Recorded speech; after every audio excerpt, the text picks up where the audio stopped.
말씀 같이 읽습니다. 시작. 기록된 바 내가 너를 많은 민족의 조상으로 세웠다 하심과 같으니 그가 믿은 바 하나님은 죽은 자를 살리시며 없는 것을 있는 것으로 부르시는 이시니라.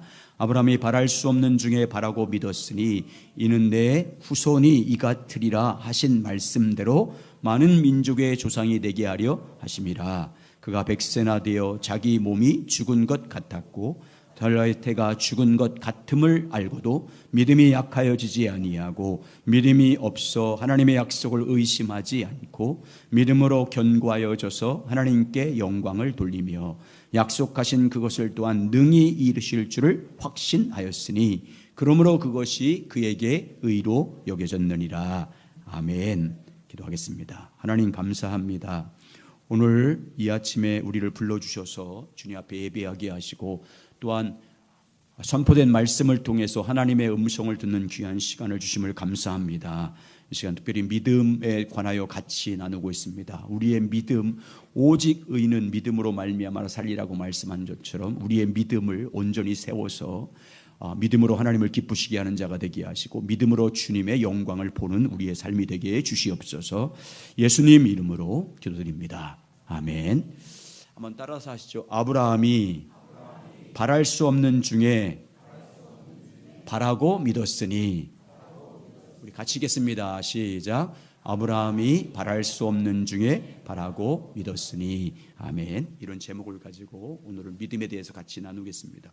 이제 첫 번째는 믿음의 필연성에 대해서, 왜 믿음을 가져야 되는지 그 필연성에 대해서 같이 나누었습니다. 믿음이 없으면 하나님을 섬기는 삶이 될 수 없습니다. 모든 신앙생활은 믿음이 있어야 됩니다. 순종하는 것도 마찬가지고 사역도 마찬가지고 주님 앞에 헌신하는 것도 믿음이 없으면 안 됩니다. 믿음으로만 가능합니다.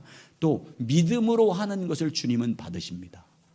믿음으로만 기쁘시게 할 수 있습니다. 그래서 믿음의 필연성에 대해서 나눴고, 지난주에는 성경이 말하는 믿음의 성격, 성경이 말하는 믿음이 무엇인지 세 가지 나눴습니다. 성경이 증거하는 믿음은 한번 따라서 하죠. 인격체이신 하나님을 신뢰하는 것입니다. 믿음의 근거를 인격체이신 하나님께 두고 그 하나님과 친밀하게 교제하는 것입니다. 어떤 지식이 아니라 인격체이신 그분과 나와의 관계입니다. 인격체이신 그분께 우리의 모든 믿음을 두고 그분을 신뢰하며 친밀하게 교제하는 것입니다. 두 번째, 성경이 말하는 믿음은 따라서 이제 전적으로 하나님을 의지하는 것입니다. 하나님을 의지하되 성경에서 믿음은 하나님을 부분적으로 믿는 것을 믿음이라고 말하지 않습니다.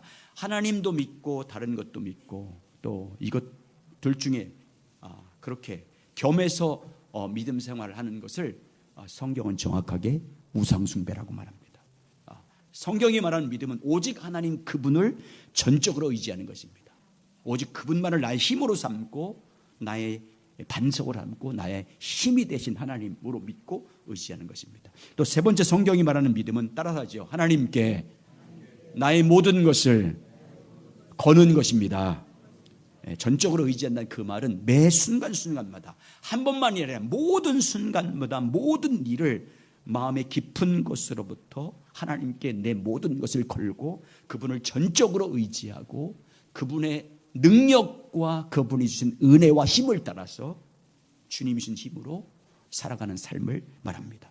여러분, 이렇게 성경이 증거하는 믿음이 무엇인지를 정확하게 알고 여러분이 생각하는 믿음, 그게 아니라 성경이 증거하는 믿음대로 하나님을 잘 믿는 여러분 되시길 주의 이름으로 축원합니다. 그래서 믿음을 통해서 하나님의 영광을 보는 귀한 삶이 되길 바라겠습니다.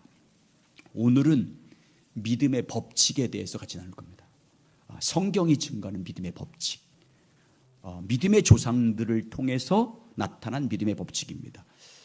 믿음은 그냥 생기지 않습니다. 먼저 우리가 알아야 될 것은 믿음은, 한번 따라서 하죠. 믿음은 하나님의 선물입니다. 아멘. 믿음은 하나님의 선물이고 하나님의 은혜로 주시는 것입니다. 그런데 주신 법칙이 있어요. 믿음의 법칙이 있습니다. 첫 번째 법칙이 뭐냐면 따라서 하죠. 하나님을 아는 만큼 하나님은 믿을 수 있습니다. 아멘. 왜 처음에는 크게 했다가 나중에는 작게 하세요? 우리는요, 하나님을 아는 만큼 믿을 수 있어요. 하나님을 잘 믿으려면 하나님을 알아야 됩니다. 하나님을 알아야 모든 믿음의 삶이 가능합니다. 구원도, 사역도, 주님과 동행하는 것도, 영적 전쟁도, 승리하는 삶을 사는 것도, 예수 그리스도의 형상을 담는 것도 하나님을 알아야 믿음으로 살 수 있습니다. 하나님을 모르면 하나님을 신뢰할 수 없어요. 모르기 때문에. 하나님을 모르는데 어떻게 신뢰해요? 하나님을 모르면 아무리 믿음으로 살려고 해도 안 되는 거예요. 그게 법칙이기 때문에, 성경의 법칙이기 때문에요. 다시 한번 따라하시죠. 하나님을 아는 만큼 하나님을 믿을 수 있습니다. 하나님을 모르면 못 믿어요. 그래서 이제 오늘 아브라함을 통해서 알아보겠습니다. 아브라함은 믿음의 조상이잖아요. 믿음의 모델이라 그 말이에요. 모든 믿는 자의 본보기를 보였다 그 말입니다. 그래서 아브라함의 믿음을 살펴보면 우리가 어떤 믿음을 가지고 살아야 되는지를 그 본보기로 우리에게 보여줍니다. 다시 한번 오늘 본문 17절부터 22절까지 다시 읽습니다. 아브라함 믿음을 소개하고 있어요. 시작. 내가 너를 많은 조상으로 세웠다 하심과 같으니 그가 믿은 바 하나님은 죽은 자를 살리시며 없는 것을 있는 것으로 부르시는 이시니라. 아브라함이 바랄 수 없는 중에 바라고 믿었으니 이는 내 후손이 이 같으리라 하신 말씀대로 많은 민족의 조상이 되게 하려 하심이라. 그가 100세가 되어 자기 몸을 죽은 것 같고 사라의 때가 죽은 것 같음을 알고도 믿음이 약하여지지 아니하고 믿음이 없어 하나님의 약속을 의심하지 않고 믿음으로 견고하여져서 하나님께 영광을 돌리며 약속하신 그것을 또한 능히 이루실 줄을 확신하였으니 그러므로 그것이 그에게 의로 여겨졌느니라. 아멘. 아브라함은 하나님을 알 때 어떤 하나님으로 알았냐면 하나님을 알 때 전능하신 하나님으로 알았습니다. 여러분 우리가 이제 새벽에 창세기를 통해서 아브라함의 믿음에 대해서 나오는데 아브라함이 처음부터 이런 믿음을 가진 사람이 아니에요. 나중에 그의 믿음을 결론내서 그렇게 성장해서 온전한 믿음이 됐을 때 로마서에 정리한 거예요. 근데 그 믿음의 과정을 통해서 그가 어떤 믿음을 갖게 되냐면 하나님을 알 때 하나님은 죽은 자를 살리시는 전능하신 하나님이라는 것을 알았어요. 없는 것을 있는 것으로 부르시는 하나님, 또 약속하신 것은 반드시 지키시는 신실하신 하나님이라는 것을 알았습니다. 여러분 아브라함이 하나님을 알았다는 말은 무슨 뜻입니까? 하나님을 이론적으로 알았다 그 말이 아니에요. 교리적으로 신학적으로 알았다 그 말이 아닙니다. 여러분 아브라함이 성경을 통해서 이론적으로 교리적으로 알 수가 없었어요. 왜? 그때는 성경이 없었기 때문에. 그렇게 교리적으로 이론적으로 하나님은 이런 분입니다. 하나님 전능하신 분입니다. 하나님 죽은 자를 살리시는 분입니다. 이렇게 이론적으로 하나님에 관한 지식으로 알았다 그 말이 아니에요. 그러면 그때는 당시에는 성경이 없었으니까 하나님을 어떻게 알았어요? 자기가 개인적으로 체험해서 아는 거예요. 자기가 만남으로 안 거예요. 인격체이신 하나님을 전적으로 의지하는 삶을 통해서 그 하나님을 경험해서 하나님을 알았어요. 죽은 자를 살리신 하나님, 없는 것을 있는 것으로 부르신 하나님, 말씀하신 것을 반드시 지키신 신실하신 하나님이라는 것을 알았어요.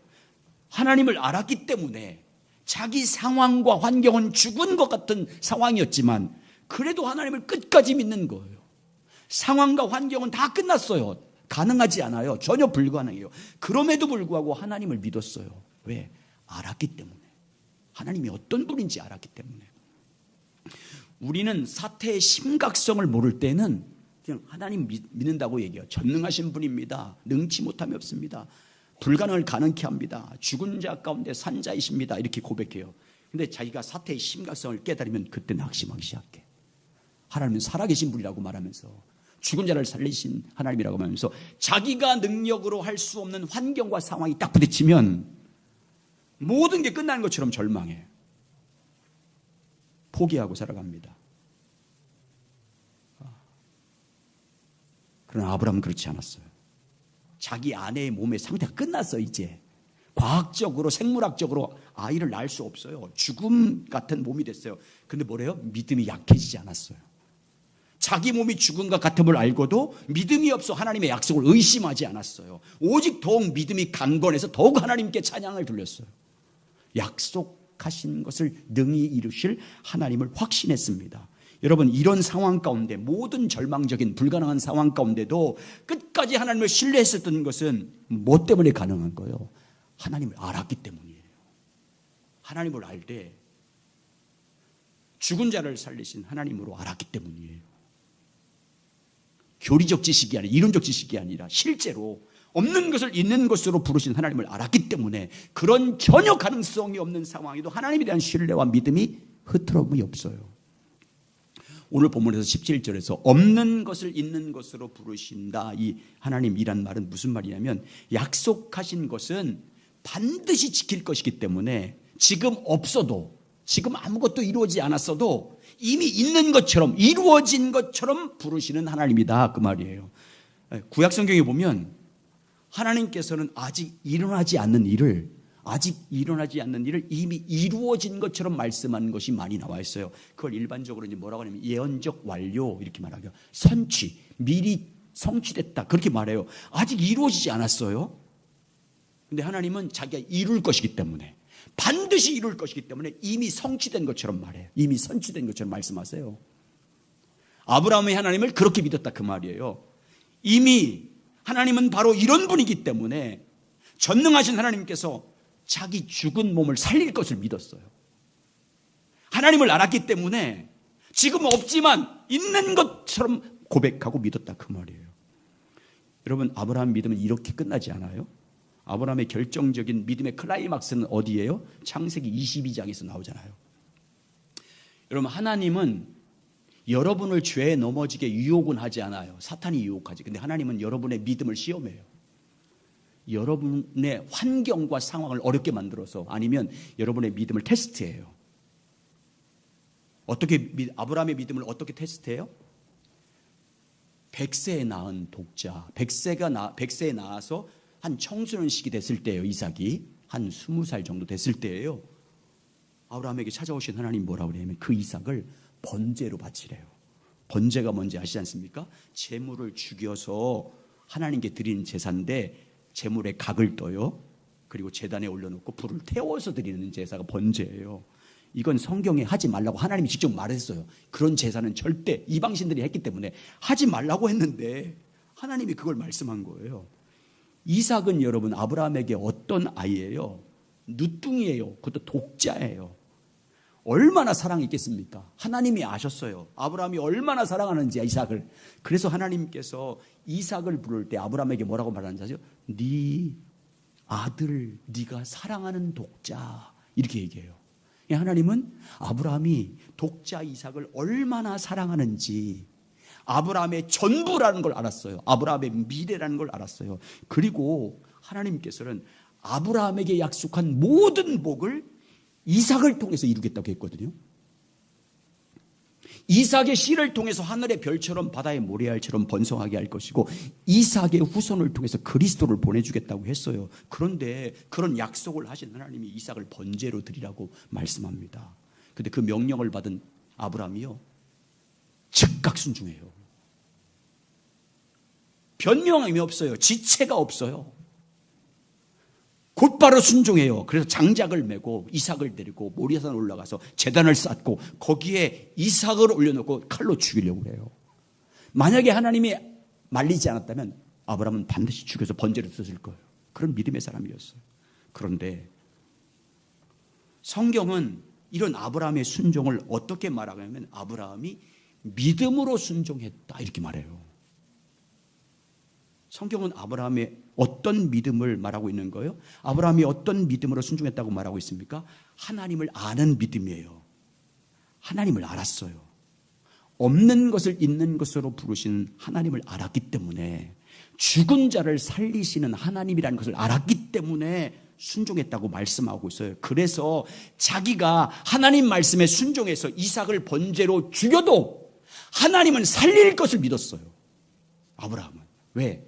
약속을 믿었기 때문에. 이삭을 통해서 하늘의 별처럼 바다의 모래처럼 번성하겠다고 약속했기 때문에 그 약속을 지키기 위해서 하나님은 죽여도 살리실 하나님이라는 걸 믿었어요. 그게 아브라함의 믿음이에요. 그래서 히브리서에서 이렇게 결론 내려요. 아브라함의 믿음을 이렇게 소개합니다. 히브리서 11장 17절 19절. 그러니까 아브라함은 부활신앙을 믿었어요. 부활 처음으로. 시작. 아브라함은 시험을 받을 때 믿음으로 이삭을 드렸으니 그는 약속들을 받은 자로 돼 그 외아들을 드렸느니라. 그에게 이미 말씀하시기를 내 자손이라 칭할 자는 이삭으로 말미암으리라 하였으니 그가 하나님이 능히 이삭을 죽은 자들 가운데서 다시 살리실 줄을 생각한지라 비유컨대 그를 죽은 자 가운데서 도로 받을 것이니라. 아브라함 믿음은 이런 믿음이었어요. 왜? 이삭을 통해서 하나님이 약속했기 때문에 그 약속을 이루기 위해서 죽여도 살린다. 부활신앙을 가졌어요. 여러분, 이렇게 아브라함이 믿고 순종하는 것은 하나님을 알았기 때문이에요. 지식이 아니라, 이론이 아니라, 신앙적으로 한 게 아니라, 교리적인 게 아니라 실제로 알았어요. 그분을 만남으로 하나님이 어떤 분인지 알았어요. 인격체이신 그분이 어떤 분인지를 자기가 경험해서 알았어요. 그러니까 믿음으로 순종하는 믿음이에요. 여러분이 체험한 하나님을 알아야 돼요. 그래야 순종이 돼요.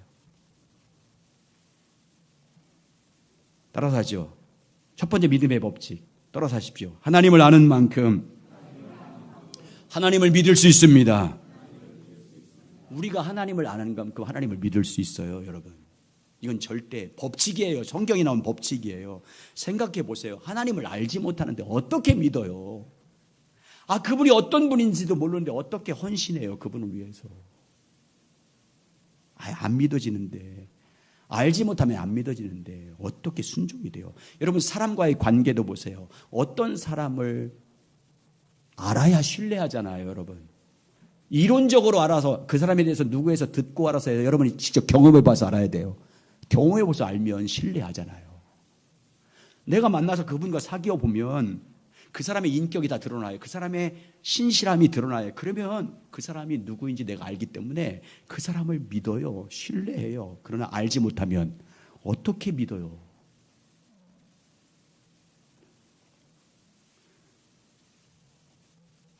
하나님을 믿고 신뢰하는 것도 똑같아요, 여러분. 하나님을 인격적으로 알아야 믿을 수 있는 거예요. 하나님이 어떤 분인지를 내가 알아야 성경이 말하는 믿음대로 전적으로 헌신할 수 있고 내 모든 것을 걸 수 있죠. 그분이 어떤 분인지 모르는데 어떻게 내 모든 것을 걸어요?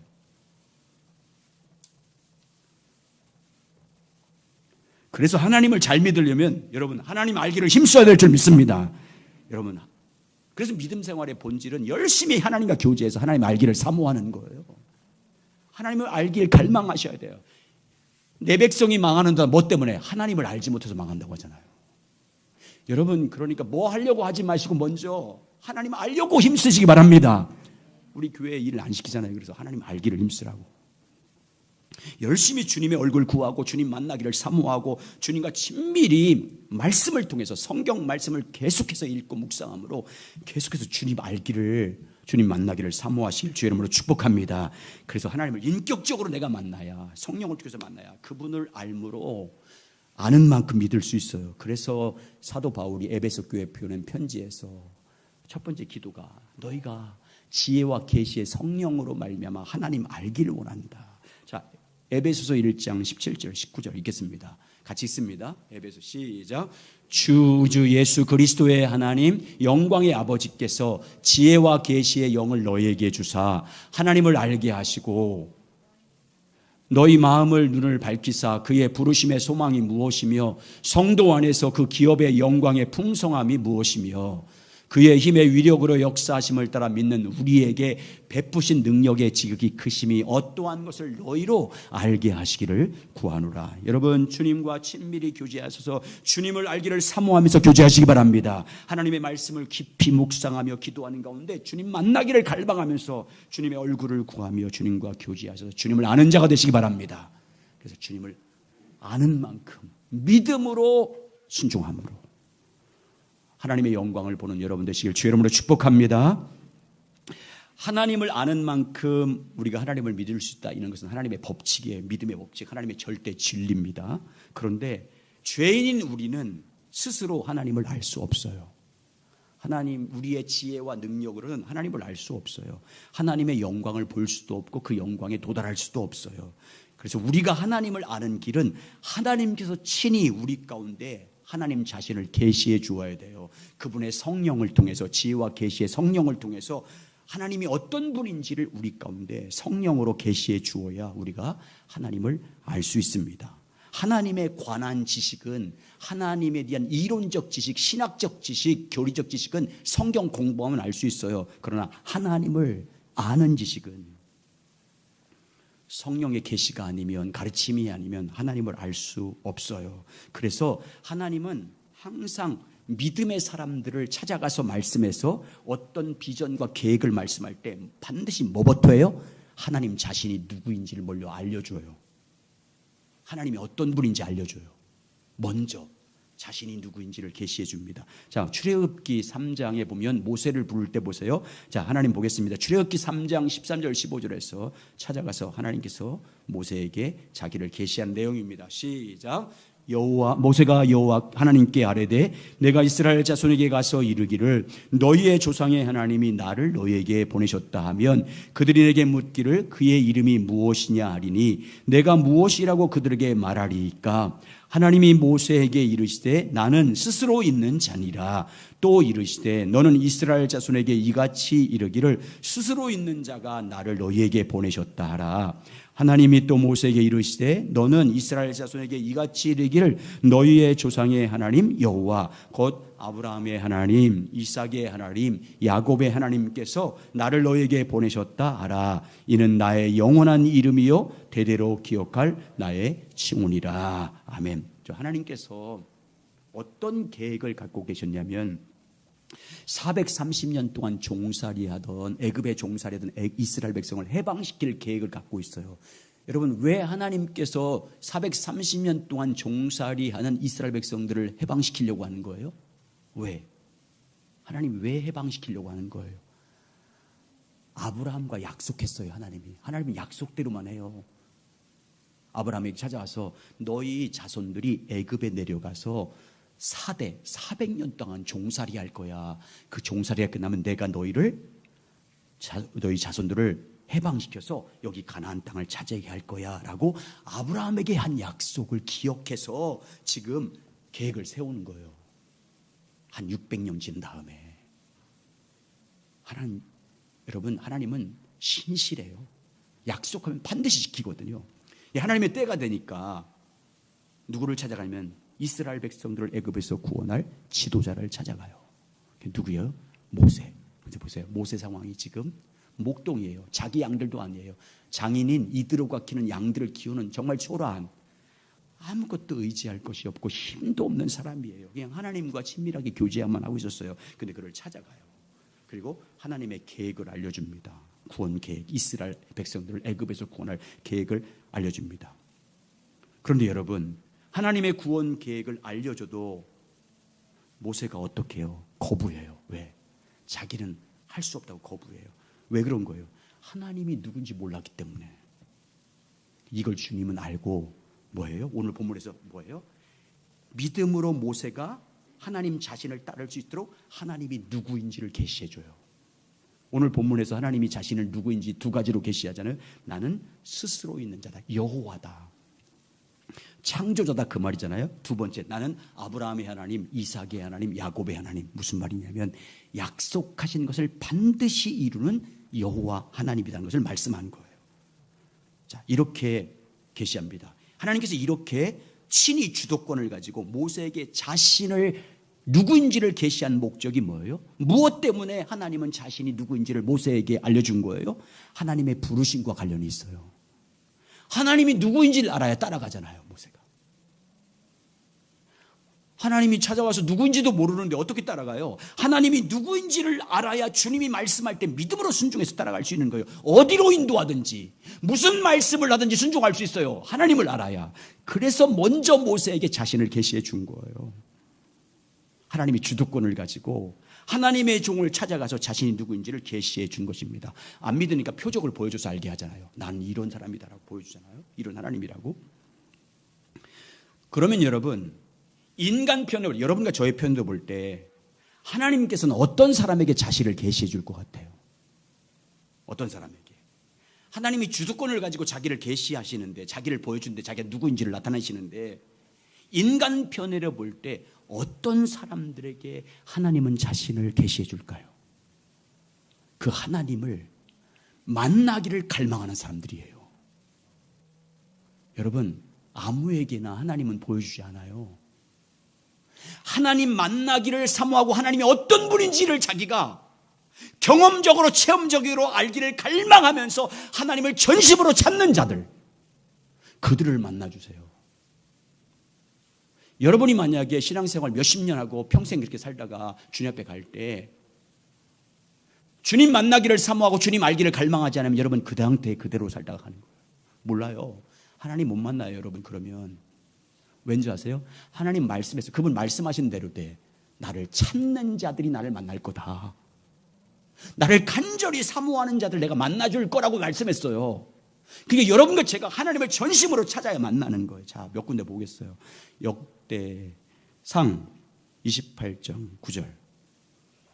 시작. 내 아들 솔로몬아, 너는 내 아버지의 하나님을 알고 온전한 마음과 기쁜 뜻으로 섬길지어다.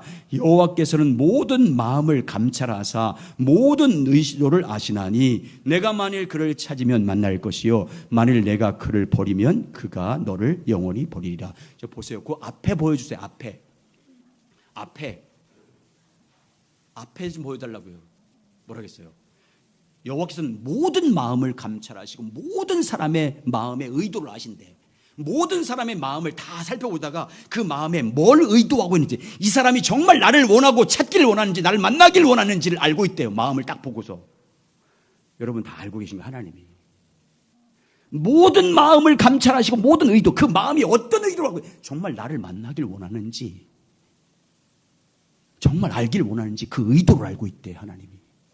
그리고 그 의도를 보고 정말 하나님을 찾고 만나기를 원하는 사람을 만나주신대. 자, 역대하 15장 2절 보세요.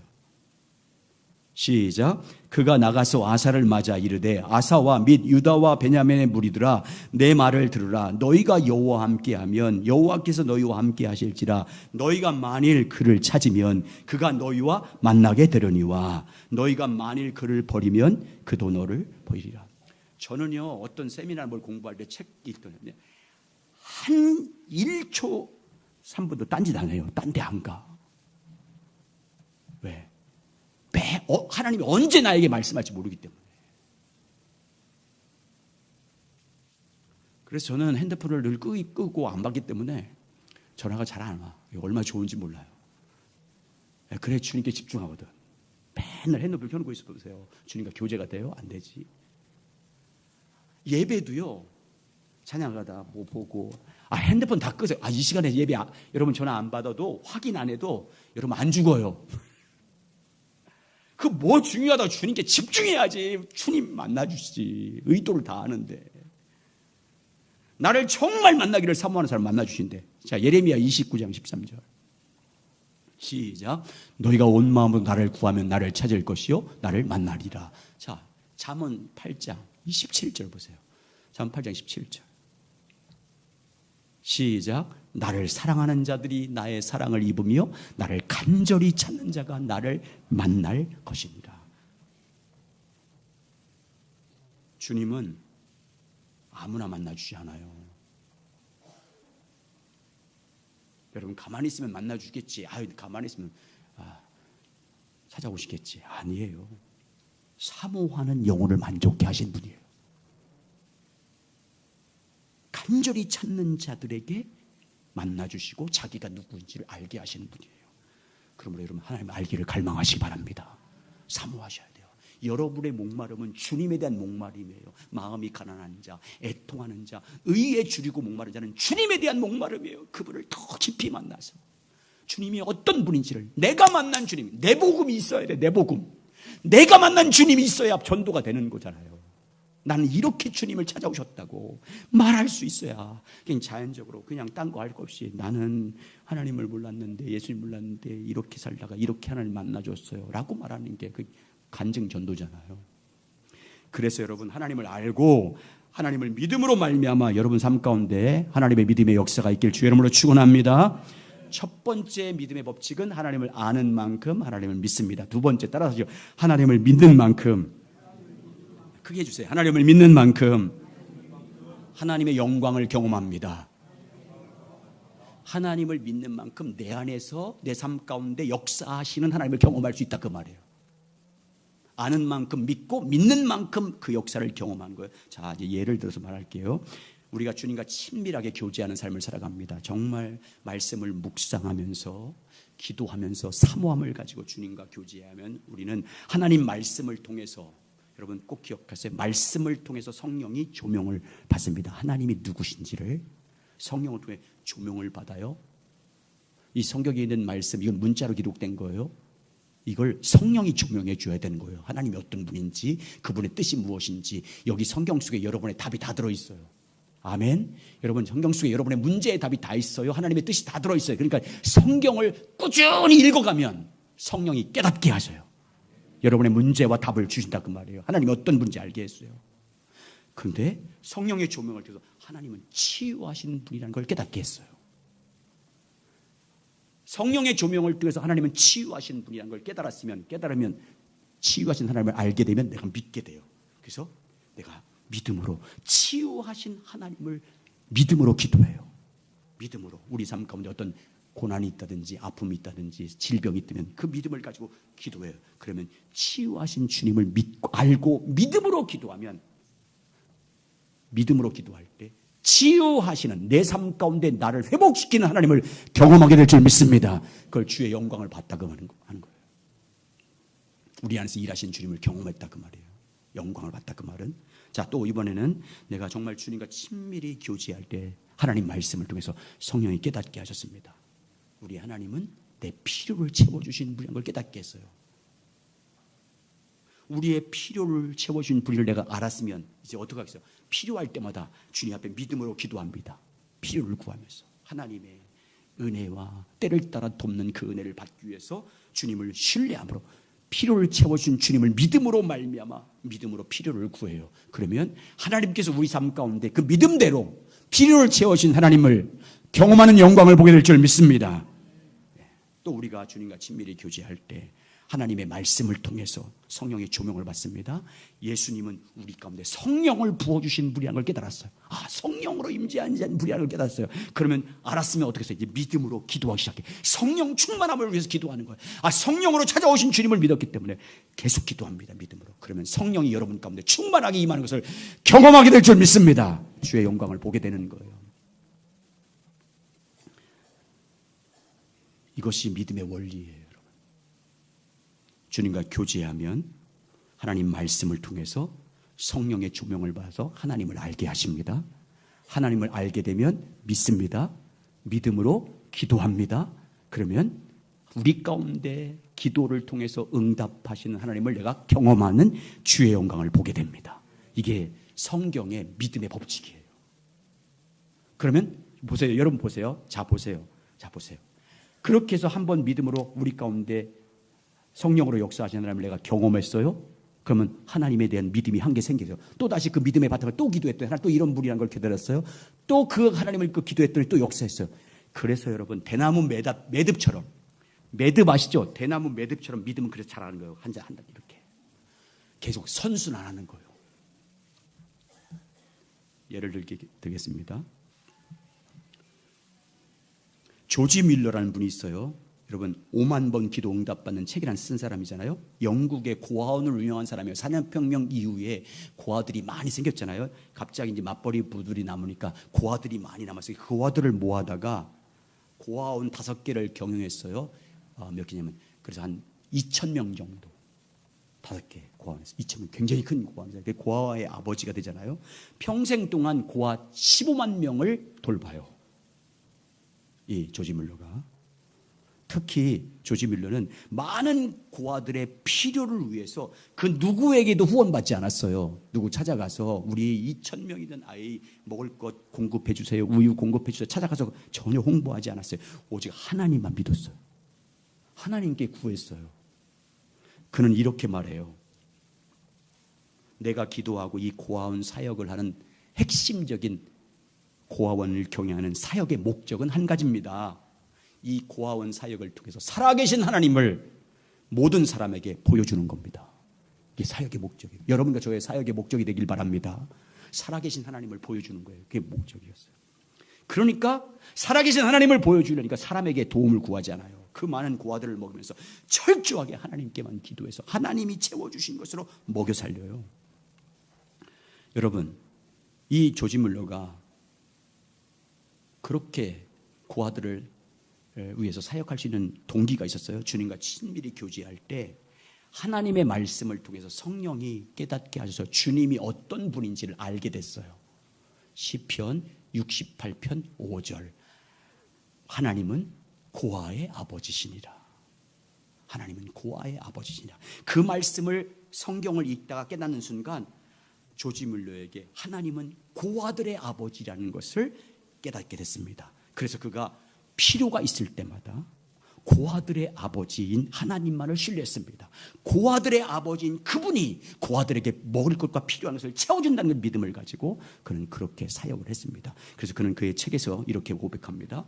이 말씀 시편 68편 5절 하나님은 고아들의 아버지시니, 이 말씀은 고아들에 관하여 그분 앞에 제시할 수 있는 나의 논거가 됩니다. 하나님께 내가 하나님은 이렇게 말씀했지 않습니까? 라고 말할 수 있는 논거가 됩니다. 그분은 고아들의 아버지시다. 그러므로 그분은 고아들을 위해 공급해 주실 것을 스스로 서약했다. 자기가 말씀하심으로 스스로 자기가 고아들에게 먹일 것을 서약하신 분이다. 따라서 나는 그분에게 고아들의 필요를 공급받기 위해서 기도할 때마다 가난한 고아들의 필요를 상기시켜 드리기만 하면 된다. 뭐를 통해서? 기도를 통해서. 여러분, 고아 2,000명을 먹이고 입히고 매 끼니마다 먹이는데 누구에게도 후원도 안 받는데 여러분 절박한 상황이 올 거 아니에요. 그때 왔어요. 내일 아침에 2,000명 아이들을 고아들 먹여야 되는데 빵 한 조각에서 살 수 있는 돈이 없었어요. 우유 구입할 돈이 없었어요. 석탄, 그때 다 석탄 됐으니까 석탄을 사서 뗄 수 있는 겨울에 뗄감이 연료가 없었어요. 그럼 어떻게 하겠어요? 여러분 어떻게 할 거예요? 그러면 이곳저곳 찾아가면서 후원해야 되잖아요. 근데 이분은 기도에 아무것도 하지 않았어요. 믿었기 때문에 하나님은 고아들의 아버지시다. 그들의 필요를 채워주신다. 이걸 믿었어요. 조지 밀러는요, 텅텅 빈 식량고를 바라보지 않았어요. 적은 양의 물품을 바라보지 않았어요. 텅 빈 지갑을 바라보지 않았어요.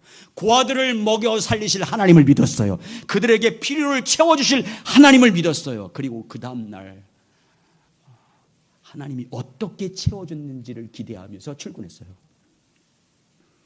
2분 전에 직장에 갔던 한 직장인이 금화 3파운드를 내고 간 거예요. 어떤 날은 그 지역에는 우유회사 차가 고장이 나서 고아원 앞에서 다 기증하고 가고, 그의 사역 평생 동안 한 끼도 고아들을 굶기지 않았어요. 그래서 하나님은 말씀하신 대로 채워주신 하나님의 영광을 늘 경험하는 거예요. 사람에게 이곳저곳 다니면서 후원받지 않고 하나님만 절대 신뢰하니까 하나님이 채워진 것을 날마다 경험하니까 주의 영광을 날마다 보는 거잖아요. 원리가 딱 나왔어요. 보세요. 조지 밀러의 체험을 통해서 원리가, 믿음의 법칙이 딱 나오잖아요. 하나님과 교제함을 통해서 하나님 말씀을 통해서 성령의 조명을 받아서 하나님이 어떤 분인지 알아요. 하나님을 아니까 믿어요. 믿으니까 믿음대로 주의 영광을 보는 거예요. 따라서 하시죠. 우리는 하나님을 아는 만큼 하나님을 믿을 수 있습니다. 다시요. 하나님을 믿는 만큼 하나님의 영광을 볼 수 있습니다. 아멘. 자, 그러니까 여러분, 자, 하나님을 알기를 사모하시면서 기도하되, 자, 보세요. 여러분 보세요. 성경을 날마다 읽으세요. 제가 아까 말씀드렸잖아요. 성경 속에 모든 답이 다 있어요. 하나님이 어떤 분인지, 그분의 뜻이 뭔지, 그분의 계획인지, 여러분의 삶의 문제의 답이 성경 속에 다 있어요. 그래서 성경을 믿음으로 쭉 읽으면 성령님이 깨닫게 하세요. 여러분이 안고 있는 그 문제의 답을 딱 그 말씀을 주실 말씀을 때 딱 걸리게 하는 게 있어요. 성령님이 딱 깨닫게 하는 게 있어요. 계속 주님 알기를, 계속 성령의 조명을, 반드시 성경을 말씀 때 이걸 지식으로 읽으면 안 되고 성령의 조명을 받아야 돼요. 성령의 빛비침을 받아야 돼요. 여러분 조명이 뭔지 아잖아요. 조명. 옛날에 연극할 때 교회에서 문학의 밤 할 때 그냥 여기 연극하는 사람들 있을 때 어떤 주인공을 비춰 뒤에 서치 딱 그때 다 비치잖아요. 그 사람을 조명. 성경 이거 다 우리가 다 할 수 없잖아요. 읽는데 갑자기 그 말씀을 딱 조명해 줘요. 아까 조지 물러처럼 시편 68편 2절. 제가 처음 부르심을 받을 때도 마찬가지예요. 확신을 갖고 묻었을 때 성경을 그냥 쭉 읽었어요. 알바하면서 회사, 구로동에 있는 어떤 회사 다니면서 시간 틈만 나면 계속 성경을 읽었어요. 근데 누가복음 12장 47절 말씀이 읽는데 그 말씀이 다 그렇다는 말은 아니에요. 우리 이렇게 쭉 이렇게 종으로 왔어요. 주인의 뜻을 알고 그 뜻대로 행하지 않은 자. 그 다음 때문에 제가 주의 중에 심히 매맞으리라. 여러분 성령이 그렇게 깨닫게 하세요. 주님을 알아야 믿습니다. 믿은 만큼 주님의 역사하심을 경험할 수 있어요. 여러분 그러니까 주님을 신뢰하면서 주님 알기를 갈망하시기 바랍니다.